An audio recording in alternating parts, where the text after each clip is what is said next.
আসসালামু আলাইকুম। জ্ঞানলোক স্মার্ট একাডেমির পক্ষ থেকে আন্তরিক সালাম এবং শুভেচ্ছা। আজকে আমরা এসেছি নবম এবং দশম শ্রেণীর গণিত বইয়ের অত্যন্ত গুরুত্বপূর্ণ একটি জ্যামিতি নিয়ে, যেটি অবশ্যই পরীক্ষায় আসার সম্ভাবনা একদম 99% থাকে। এরকম একটি গুরুত্বপূর্ণ অঙ্ক বা জ্যামিতি আজকে আমরা করব। সেটি হলো নবম শ্রেণীর বইতে হচ্ছে উপপাদ্য 12 এবং দশম শ্রেণীর বইতে হচ্ছে উপপাদ্য 13। এরকম একটা গুরুত্বপূর্ণ জ্যামিতি আজকে আমরা বুঝে নেব সবচেয়ে সহজ মাধ্যমে। এখানে আছে কোন ত্রিভুজের একটি কোণ অপর একটি কোণ অপেক্ষা বৃহত্তর হলে বৃহত্তর কোণের বিপরীত বাহু ক্ষুদ্রতর কোণের বিপরীত বাহু অপেক্ষা বৃহত্তর। এরকমটি আছে। আমরা প্রশ্নটি আরো একবার দেখি যে কোন ত্রিভুজের একটি কোণ অপর একটি কোণ অপেক্ষা যদি বড় হয় বৃহত্তর হয়, তাহলে বৃহত্তর কোণের বিপরীত বাহু ক্ষুদ্রতর কোণের বিপরীত বাহু অপেক্ষা বৃহত্তর। এরকমটি আমাদেরকে লিখতে হবে। তাহলে এটাকে বলা হয় সাধারণ নির্বাচন। এবার আমরা এখানে চিত্রটি অঙ্কন করে দেব। তাহলে আমাদের চিত্রটি অবশ্যই এরকম ভাবে আমরা অঙ্কন করে নিলাম। এটার নাম দিলাম এ, এটার নাম দিলাম বি, আর এটার নাম দিলাম হলো সি। এখন আমরা লিখবো এখানে যে বিশেষ নির্বাচন। এখানে লিখলাম আমরা বিশেষ নির্বাচন এরকম ভাবে। এখন এই ত্রিভুজটার বলছে কোন ত্রিভুজে, তাহলে ত্রিভুজটার নাম কি এবিসি। তাহলে এখানে লিখলাম আমরা ত্রিভুজ এবিসি এ। এই একটি ত্রিভুজের একটি কোণ আরেকটা কোণ অপেক্ষা যদি বড় হয়, অর্থাৎ আমরা যদি লিখি যে এবিসি এই কোণটা যদি এসিবি থেকে এবিসি কোণটি বড় হয়, তবে প্রমাণ করো যে বৃহত্তর কোণের বিপরীত বাহু, অর্থাৎ এই কোণটা যদি বড় হয় তাহলে এর বিপরীত বাহু হলো এইটা। তাহলে এইটা বলছে ক্ষুদ্রতম কোণ, ক্ষুদ্রতম কোণ কোনটা? এইটা। তাহলে এর বিপরীত বাহু হচ্ছে এবি। তাহলে এবি থেকে এসি বড়, এটা আমাদেরকে প্রমাণ করতে হবে। তাহলে এখানে লিখবো আমরা যে প্রমাণ করতে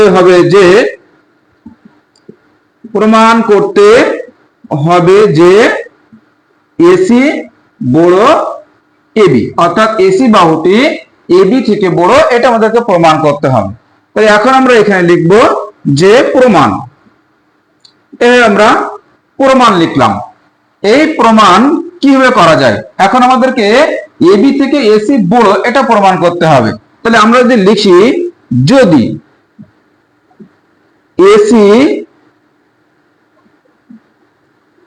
এবি থেকে বড় না হয়, যদি এই শর্তটি না হয়, এটা আমরা এভাবে লিখতে পারি। আবার যদি মনে করেন না যে এসি বাহু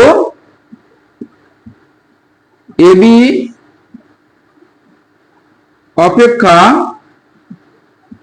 বৃহত্তর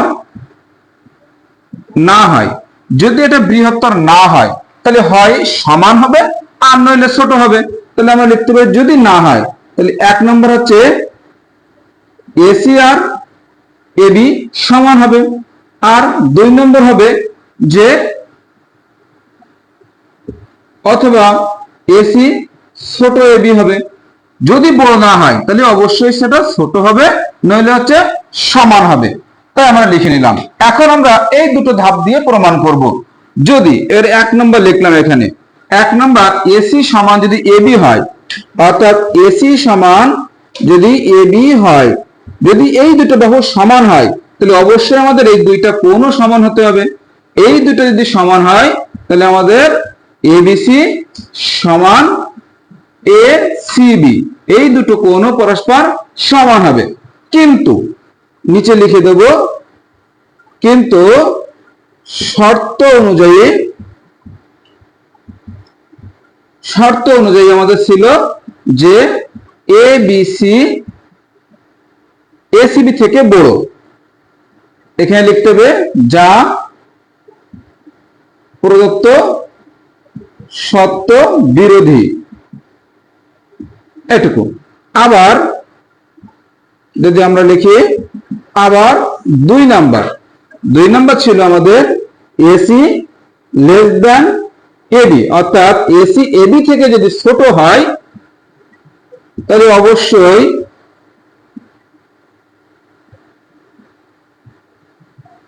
এসিবি থেকে এবিসি ছোট হবে, কিন্তু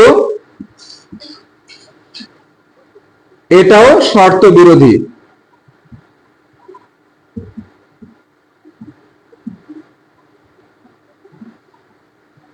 এটাও কিন্তু শর্ত হচ্ছে না, কারণ আমার শর্তে দেওয়া আছে এবিসি এসিবি থেকে বড়, তাহলে এটাও শর্ত বিরোধী। তাহলে দুইটাই কিন্তু আমাদের শর্ত বিরোধী। অতএব আমরা লিখতে পারি যে এসি বাহু এবি অপেক্ষা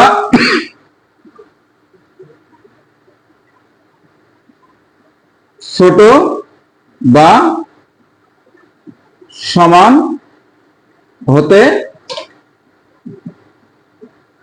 এসি বাহুটি এবি অপেক্ষা ছোট বা সমান হতেই পারে না। অতএব এসি এবি থেকে বড়, এটা হচ্ছে প্রমাণিত। এভাবে যদি আমরা অঙ্কটি একটু বুঝে করার চেষ্টা করি, তাহলে অবশ্যই কিন্তু আমরা সহজে পরীক্ষা হলে অ্যান্সার দিতে পারবো বা উত্তর দিতে পারবো। এভাবে কিন্তু এই জ্যামিতিটা আমরা অ্যান্সার দিতে পারবো। এরকম আরো সহজ মাধ্যমে যদি আমরা জ্যামিতির উত্তরগুলো পেতে চাই, অবশ্যই আমরা চ্যানেলটি সাবস্ক্রাইব করে রাখবো।